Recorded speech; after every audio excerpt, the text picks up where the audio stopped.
사랑하는 성도 여러분, 아름답고 복된 수요 아침입니다. 여러분 가정 위에 즐거움과 평강이 충만하기를 소망합니다. 날씨가 매우 무덥습니다.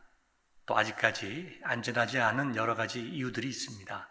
여러분 방역에 더욱더 신경 쓰시고 너무 이렇게 다른 세상 사람들처럼 풀어 있기보다 우리가 좀 더 조심하고 또 기도하고 우리 자신과 이웃을 향한 배려가 매우 필요하다고 생각합니다. 하나님께서 우리를 지켜주시고 우리 공동체를 지켜주시고 우리 사회와 국가와 이 땅의 모든 사람들에게 주님의 위로와 평강 주시기를 소망하는 마음이 이 시간 예배드리는 저와 여러분들의 마음이 되었으면 참 좋겠습니다.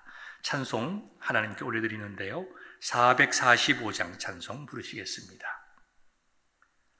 대산을 넘어 험곡에 가도 빛 가운데로 걸어가면 주께서 항상 지키시기로 약속한 말씀 변치 않네.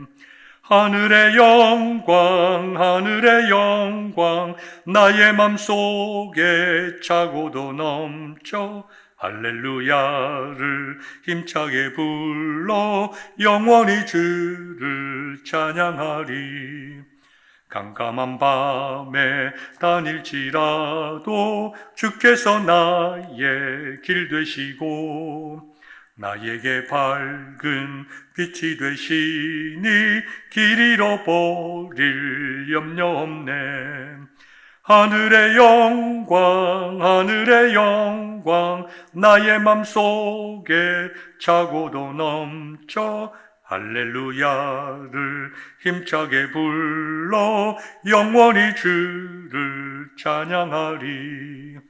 광명한 그 빛 마음에 받아 찬란한 천국 바라보고 할렐루야를 힘차게 불러 날마다 빛에 걸어가리. 하늘의 영광 나의 맘속에 차고도 넘쳐 할렐루야를 힘차게 불러 영원히 주를 찬양하리. 아멘. 오늘 우리에게 주시는 하나님의 말씀 로마서 12장 1절과 2절의 말씀입니다. 여러분들에게 읽어드리도록 하겠습니다. 그러므로 형제들아, 내가 하나님의 모든 자비하심으로 너희를 권하노니 너희 몸을 하나님이 기뻐하시는 거룩한 산 제물로 드리라. 이는 너희가 드릴 영적 예배니라. 너희는 이 세대를 본받지 말고 오직 마음을 새롭게 함으로 변화를 받아 하나님의 선하시고 기뻐하시고 온전하신 뜻이 무엇인지 분별하도록 하라. 하나님의 말씀입니다. 아멘. 사랑하는 성도 여러분, 로마서는 크게 두 부분으로 나누어진다고 말씀을 드렸습니다. 제가 여러 번 말씀을 드렸기 때문에 여러분 다 기억하실 거예요. 1장부터 11장까지는 우리가 믿음으로 말미암아 의롭게 된다. 좀 우리가 이해하기 쉬운 말로 하면 하나님께서 우리에게 은혜를 베푸셔서 그 은혜를 우리가 믿음으로 받아들여 구원받게 된 것이다. 우리는 근본적으로 원죄가 있고 완전하게 부패하여 성부, 성자, 성령, 삼위일체 하나님을 알 수도 없고 간접적으로 우주 만물을 보고 창조주에 관한 개념은 가질 수가 있으나 그것이 구원에 이르는 믿음, 즉 saving faith는 아닌 것입니다. 완전한 부패, 그 다음에 그 결과로 하나님을 알지도 못하고 찾지도 못하고 멸망과 진노의 길을 가는 우리들이었기 때문에 우리는 하나님의 말씀대로 살아서 하나님 앞에 의롭게 되고 구원받게 될 자가 이 땅에 아무도 없습니다. 그래서 하나님께서 우리를 사랑하셔서 우리를 구원하실 수 있는 새로운 길을 열어주셨는데 그것이 곧 복음입니다. 기쁜 소식이죠. 우리가 구원 얻을 수 있는 길이 없는데 우리가 구원받을 수 있는 길이 열렸다. 이게 얼마나 기쁜 소식입니까? 우리 일생일대에 가장 중요한 소식입니다. 복음입니다. 그 복음의 핵심이 뭐죠? 예수 그리스도께서 나를 위하여 이 땅에 오사 내 죄값을 대신하여 치러 주셨다. 어떻게 해요? 예수 그리스도께서 십자가에서 못 박혀 생명 주심으로.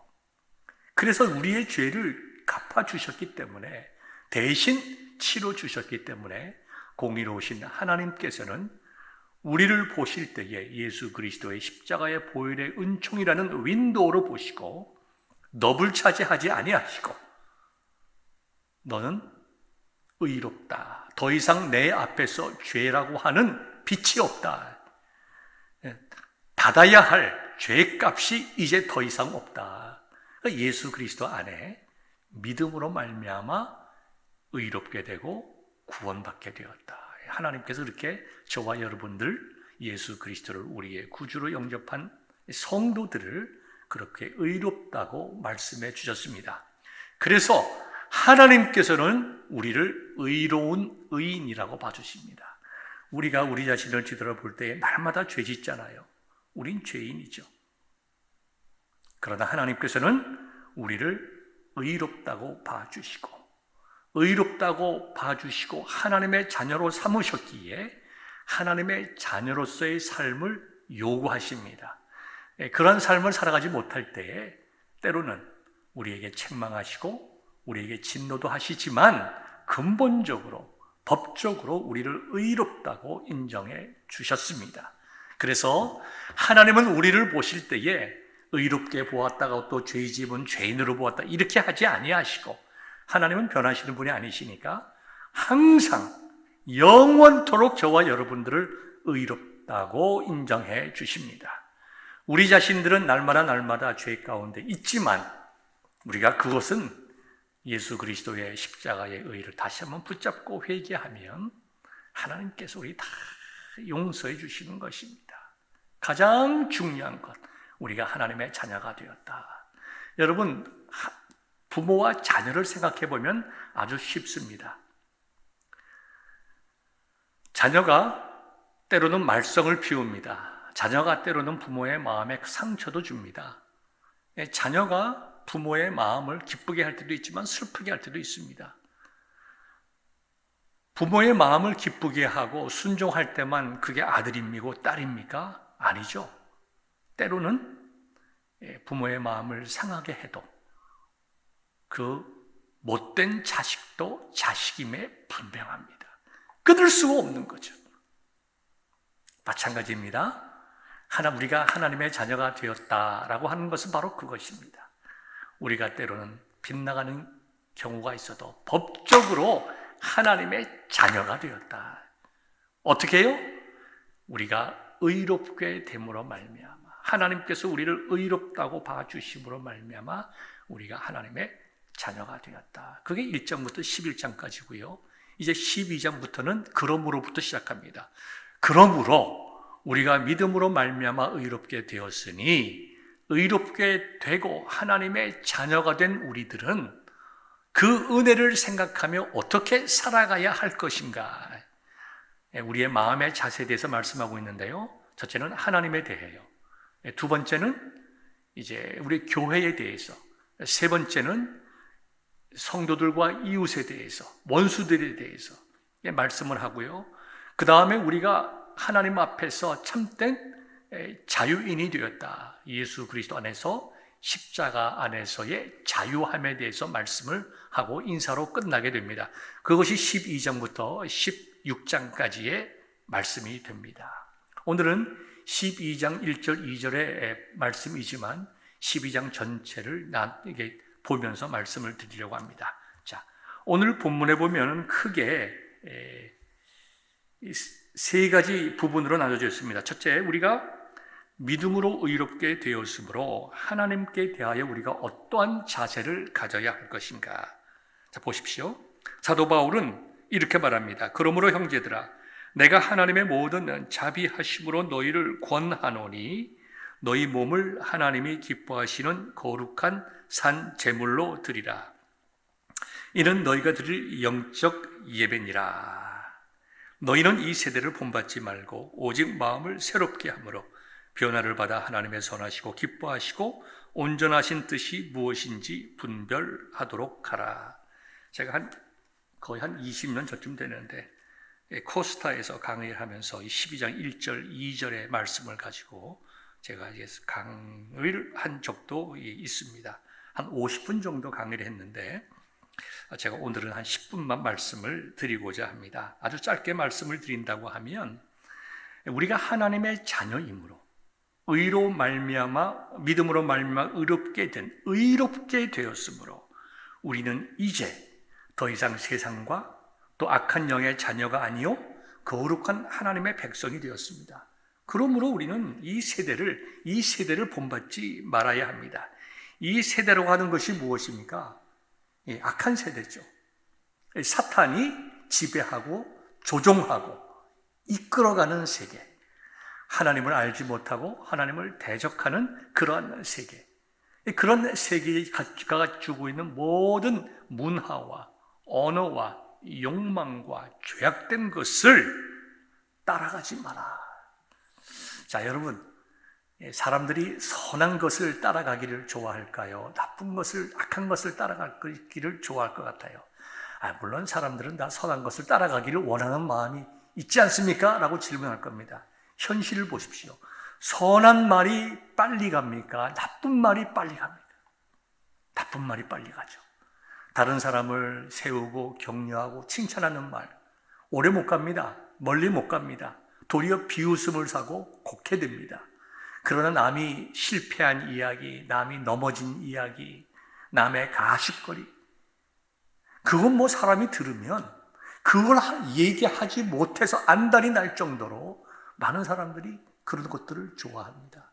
인간의 본성 속에 근본적으로 원죄가 있고 죄성이 있기 때문에 악한 영들이 우리의 마음에 끊임없이 유혹을 하고 있기 때문에 우리는 항상 하나님의 말씀에 어긋나는 것, 거룩하지 않은 것에 관심을 가집니다.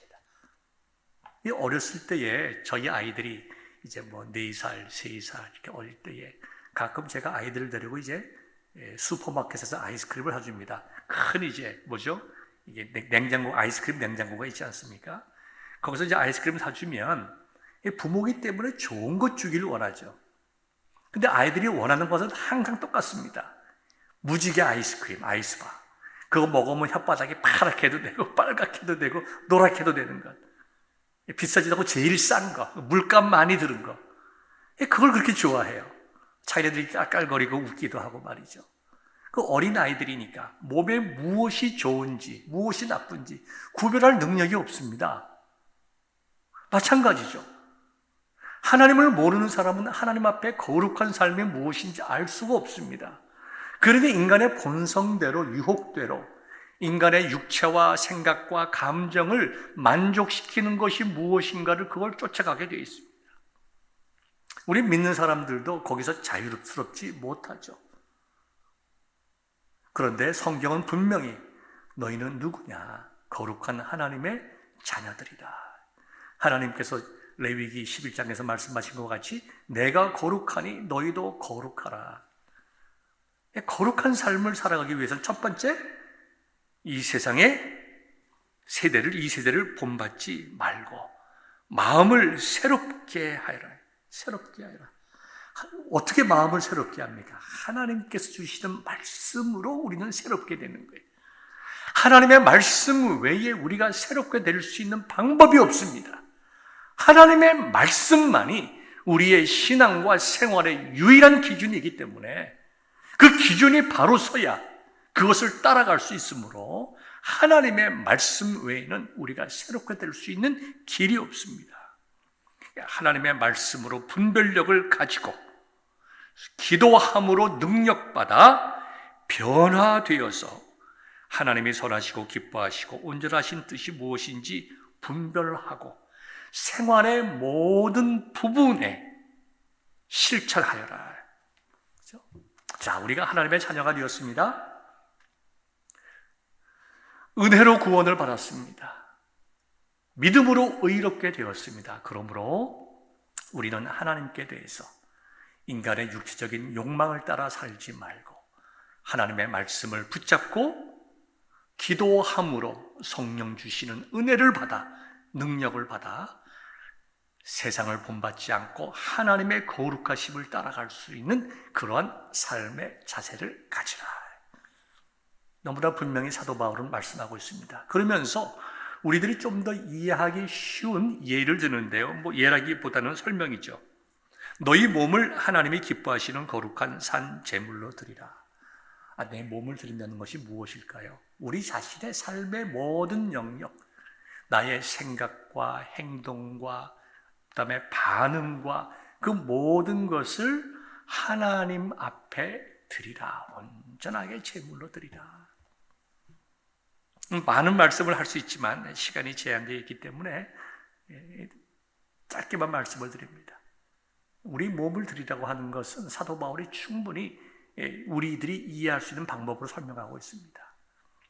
우리의 손을 드리고 우리의 발을 드리고 우리의 입을 드리고 우리의 눈을 드리고 우리의 귀를 드려라. 귀를 하나님께 드려서 세상에 거짓되고 지저분한 소리들 듣지 않게 하고 내 귀를 들여 하나님의 음성을 들을 수 있도록 하여라. 그 말씀입니다. 우리의 눈을 드리라고 하는 건 역시 마찬가지죠. 우리들이 세상에 헛것을 보지 않게 하고 죄악된 것을 보지 않게 하고 남의 넘어지고 쓰러지는 것을 즐거워하여 쳐다보지 않게 하고 우리의 눈을 어디에 드리면 될까요? 하나님의 말씀 읽는 데에 드리면 되지 않습니까? 우리의 입을 하나님께 드린다고 하는 것은 하나님께 찬양하고 하나님께 기도하고 사람을 위로하고 피스메이커가 되는 거죠. 즉 삶의 모든 영역에서 하나님을 예배하는 그러한 삶을 살아라. 이게 제일 중요한 거죠. 예수님 믿는 사람들의 제일 중요한 것, 하나님 앞에 예배드리는 것입니다. 예배드리는 것.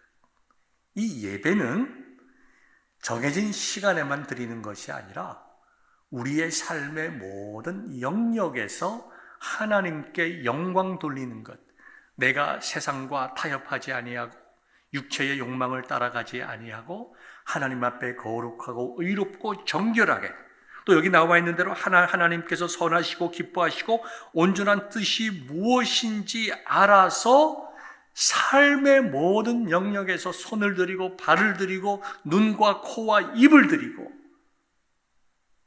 삶의 모든 영역 속에서 하나님을 영화롭게 하는 것이 곧 예배이다. 이것이 우리들의 삶의 자세입니다.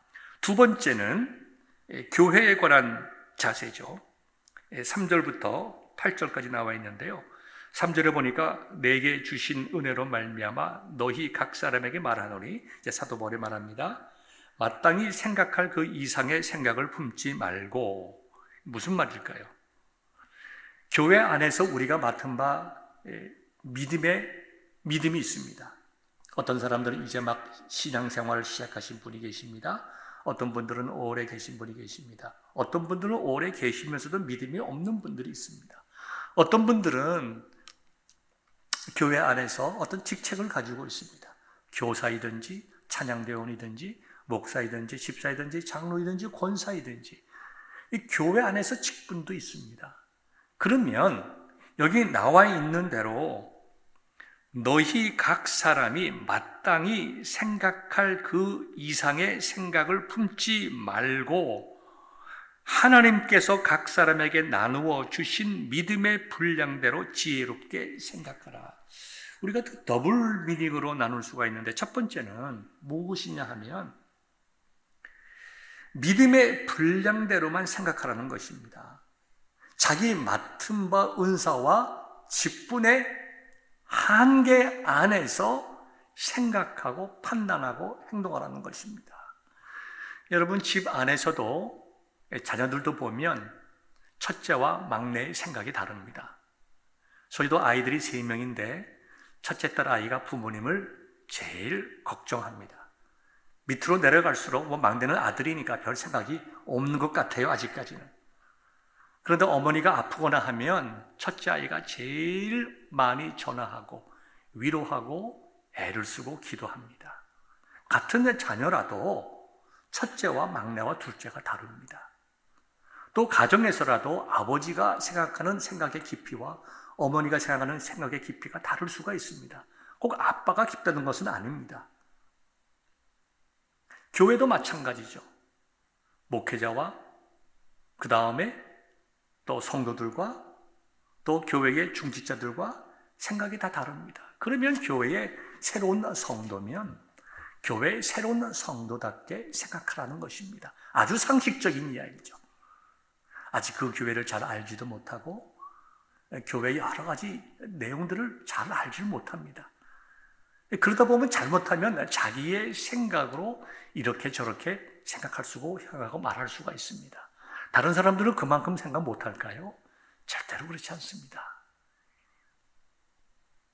교회의 목회자들이 교회의 성도보다 교회에 관한 생각이 넓지 못하고 깊지 못하다면 그것은 좋은 목회자가 아닙니다. 저는 그렇게 생각합니다.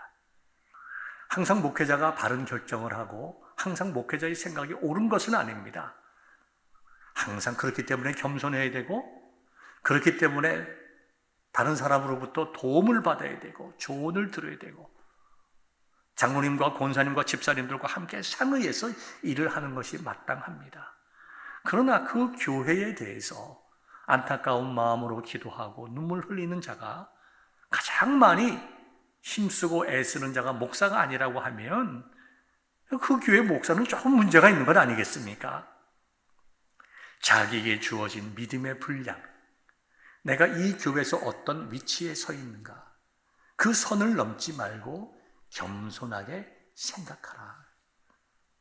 또 동시에 파지티브한 면으로 생각을 한다고 하면 마땅히 그 위치에 있는 사람들, 그만한 자리와 믿음을 경륜에 있는 사람들은 이젠 믿음의 성숙함으로 말미암아 믿음으로 모든 것을 바라보고 판단하라.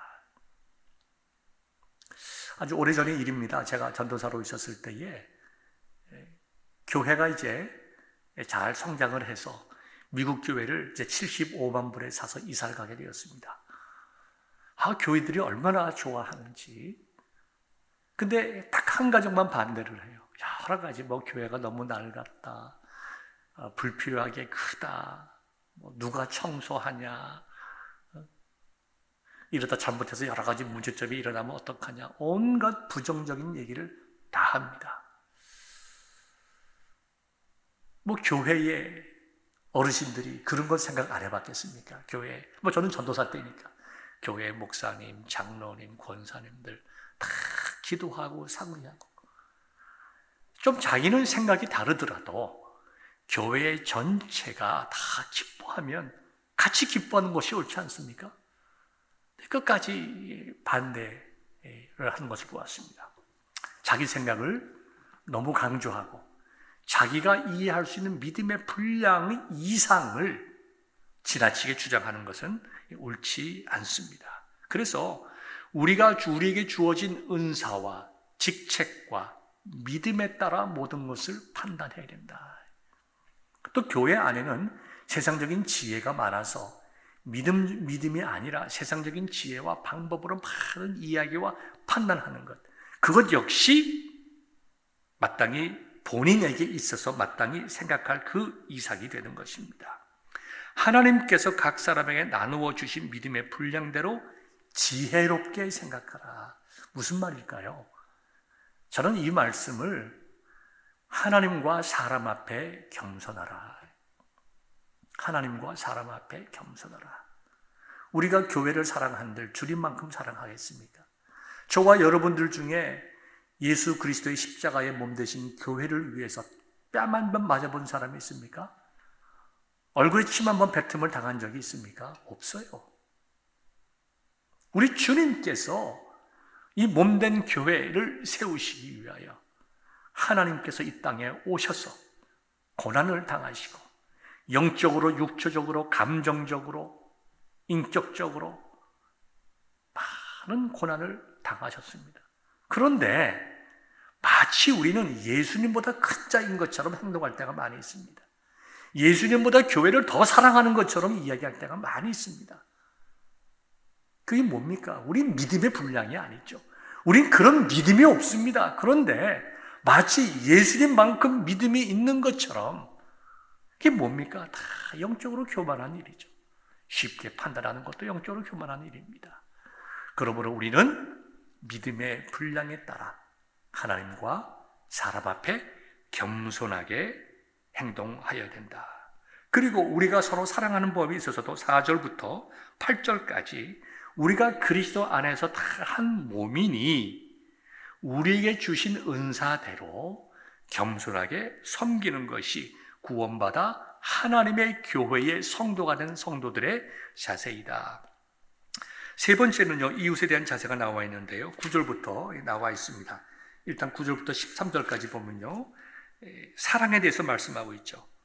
사랑에는 거짓이 없나니 악을 미워하고 선에 속하라.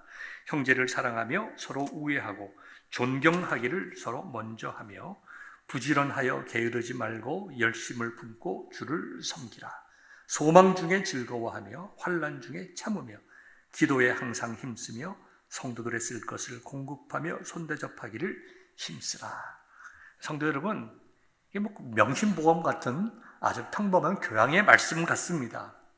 그러나 이 말씀을 지켜나간다고 하는 것은 굉장히 어려운 일입니다. 우리가 지난주에 말씀을 나누었죠. 사도행전 13장의 안디옥 교회를 보십시오. 1절부터 2절, 3절까지 말씀입니까?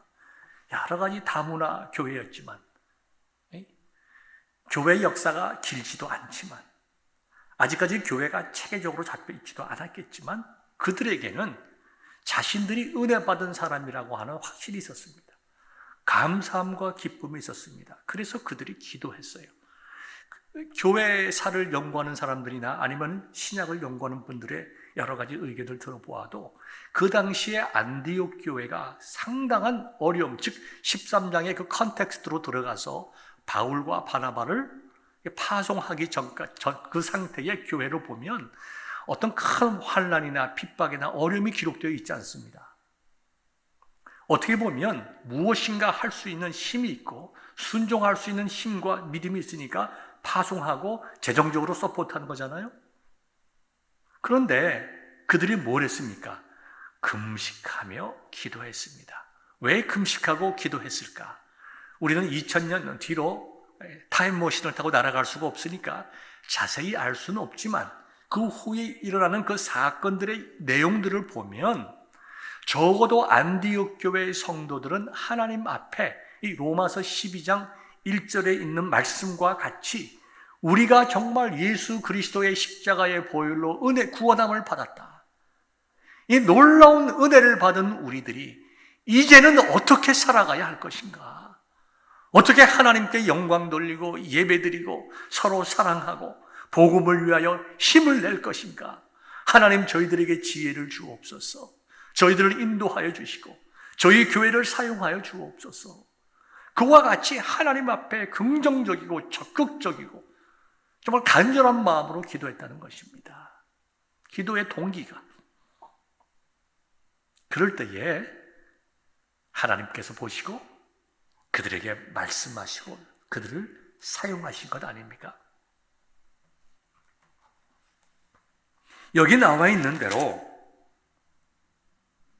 악을 미워하고 선에 속하는 것, 형제를 사랑하여 우애하고 먼저 존경하는 것, 부지런하여 게으르지 말고 열심을 품고 주님을 섬기는 것, 소망 중에 즐거워하며 환난 중에 참으며 기도에 항상 힘쓰며 성도들의 쓸 것을 도르가처럼 공급하며 손대접하기를 힘쓰는 일이 그렇게 간단할까요? 나 하나 살기도 힘든데 쉬운 일 아닙니다. 그러나 하나님께서는 우리가 예수님의 은혜로 구원받은 자이기에 이렇게 행하는 것이 예수님께서 우리에게 행하신 것보다는 너무너무나 무가치 할 만큼 작은 일이기에 예수님께서 제자들의 발을 씻어주심으로 내가 선생으로 제자들에게 너희들에게 모범을 보였으니 내가 너희를 사랑한 것 같이 너희도 사랑하라 모범을 주시고 명령하셨기에 우리는 이 말씀을 기쁨으로 따라가는 것입니다. 왜요? 그것이 크리스찬, 그리스도의 삶을 따라가는 모습이기 때문에 여러분, 우리 기도합시다. 우리 베델교회 성도들, 오늘 말씀을 듣고 있는 저희들은 우리가 먼저 사랑하고 부지런하고 열심으로 주를 섬기고 소망 중에 낭망하지 아니하고 도리어 즐거워하고, 왜요? 하나님께서 우리를 구원해 주실 것이기 때문에 환난 주겠다 하더라도 참고 불평하지 않고 기도에 힘쓰고 성도들을 잘 섬기는 성도들 되시기를 주님의 이름으로 축원합니다. 그 다음에 14절부터는 이제 우리가 성도 교회 안에서 또 우리가 이웃들과의 관계에 있어서 일반적으로 우리가 어떻게 하나님으로부터 은혜받은 자, 구원받은 자로서의 삶을 살아가야 할 것인가에 대해서 쭉 기록되어 있는데요. 첫 번째, 너희를 박해하는 자를 축복하라. 축복하고 저주하지 말라. 즐거워하는 자들과 함께 즐거워하고 우는 자들과 함께 울라. 서로 마음을 같이 하며 높은 데 마음을 두지 말고 도리어 낮은 데 처하며 스스로 지혜 있는 채 하지 말라. 아무에게도 악을 악으로 갚지 말고 모든 사람 앞에서 선한 일을 도모하라. 참 어려운 말씀이죠. 그러나 우리가 할 수 있습니다. 우리가 은혜 받고 성령 충만하면 할 수 있습니다. 정말 할 수 있습니다. 우리도 원수 사랑할 수 있습니다. 너희를 박해하는 자를 박해하면 예수님 믿기 전과 후가 뭐가 다르겠습니까? 원수를 박해하지 말고 축복하라. 그 다음에 17절 보니까 악을 악으로 갚지 말고 모든 사람 앞에서 선한 일을 도모하라. 그러면서 어느 정도까지 말씀하냐면 19절에 나와 있죠. 내 사랑하는 자들아, 너희가 친히 원수를 갚지 말고 하나님의 진노하심에 맡기라. 기록되었으되 원수 갚는 것이 내게 있으니 내가 갚으리라고 주께서 말씀하시니라. 세상 사람들은 이렇게 얘기합니다. 용서하라. 그러나 잊지 마라. 그 잊지 마라의 의미가 여러 가지가 있을 거예요. 저는 이렇게 해석하고 싶습니다. 예수님 믿는 사람으로서 용서하라. 그러나 기억하라. 왜 기억해야 되는가? 내가 같은 실수 하지 않도록. 우리에게 원수가 되는 사람들, 우리를 괴롭게 했던 사람들은 우리가 따라가고 본받아야 될 사람들이 아닙니다. 그런데 우리는 참 이상하게도 우리가 고난받은 만큼 다른 사람들에게 고난 주어야 우리의 마음이 편하다고 생각합니다. 단순히 용서하는 것만이 아니라 그 사건을 통해서 내가 동일한 죄를 범하지 않도록 그 사건을 기억하는 것이 매우 중요합니다. 어떤 사건에 대해서 바르게 판단하고 분별하는 것은 굉장히 중요합니다.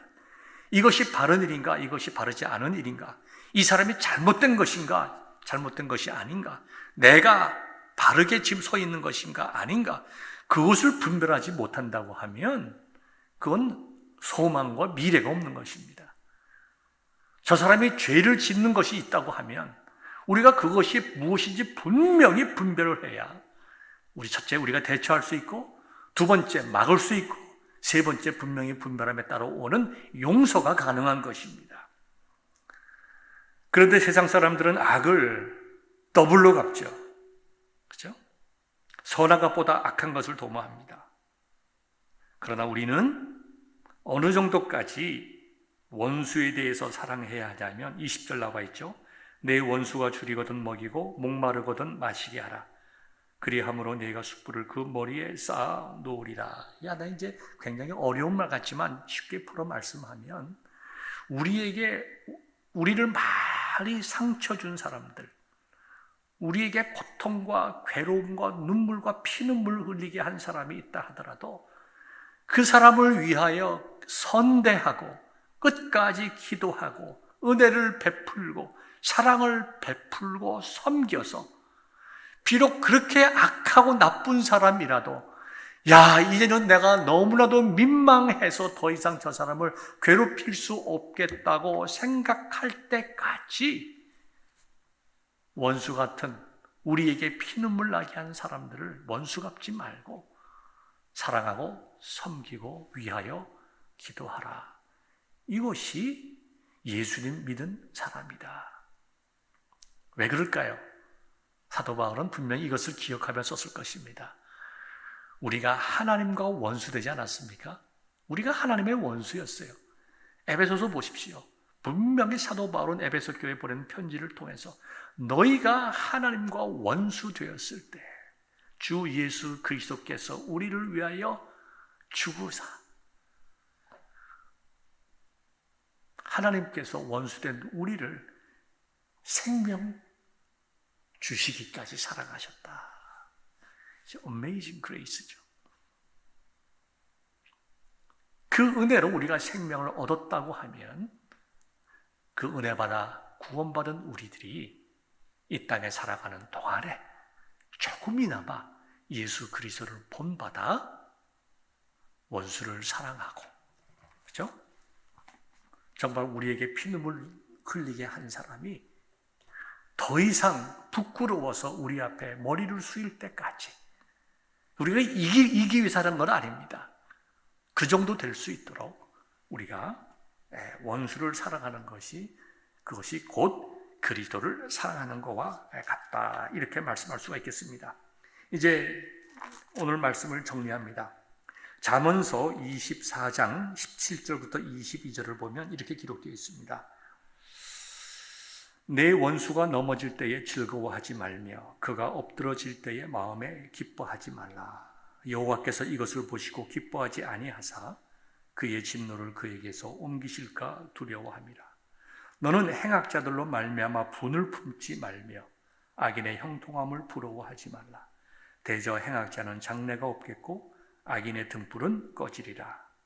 내 아들아, 여호와 왕을 경외하고 반역자와 더불어 사귀지 말라. 대저 그들의 재앙은 속히 임하리니 그들의 멸망을 누가 알랴. 우리 인간의 내일은 아무도 모릅니다. 그러므로 원수 갚음이 여기 우리 본문에 나와 있죠. 19절에 있죠. 원수 갚음이 하나님께 있으니 우리가 할 일은 원수가 넘어지는 것에 대해서 기뻐하고 즐거워하지 말고 악을 악으로 갚지 말고 특별히 우리 믿는 믿음의 형제 자매들, 우리 교회에 있는 성도들, 믿음의 공동체는 항상 먼저 사랑하여라.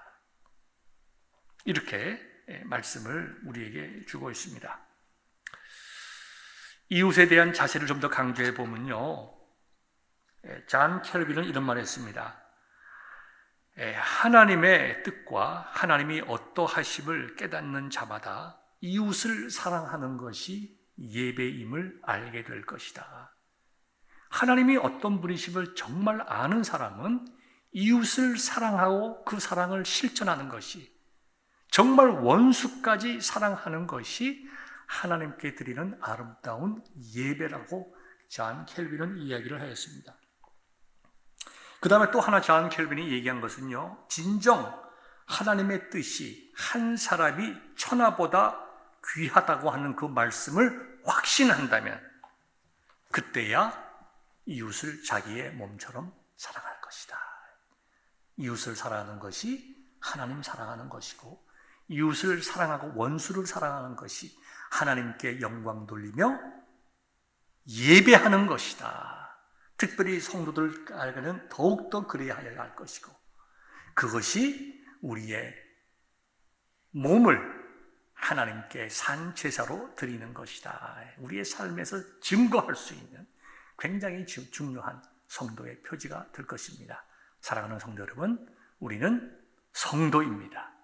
서로 사랑하고 서로 위로하고 손에 손을 잡고 우리의 삶의 전 영역을 하나님께 올려드리는 그와 같은 은혜가 저와 여러분들에게 충만하시기를 주님의 이름으로 축원합니다. 기도하겠습니다. 좋으신 하나님 아버지, 은혜를 감사합니다.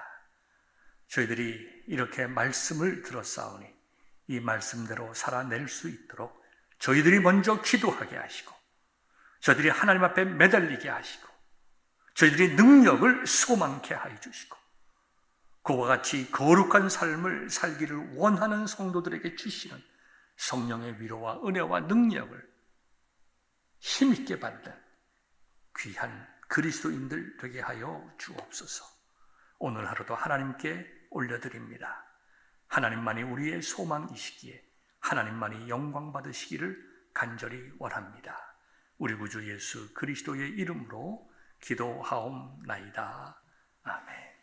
하늘에 계신 우리 아버지여, 이름이 거룩히 여김을 받으시오며 나라가 임하시오며 뜻이 하늘에서 이루어진 것 같이 땅에서도 이루어지이다. 오늘 우리에게 일용할 양식을 주시옵고, 우리가 우리에게 죄 지은 자를 사하여 준 것 같이 우리 죄를 사하여 주시옵고, 우리를 시험에 들게 하지 마시옵고 다만 악에서 구하시옵소서. 나라와 권세와 영광이 아버지께 영원히 있사옵나이다. 아멘.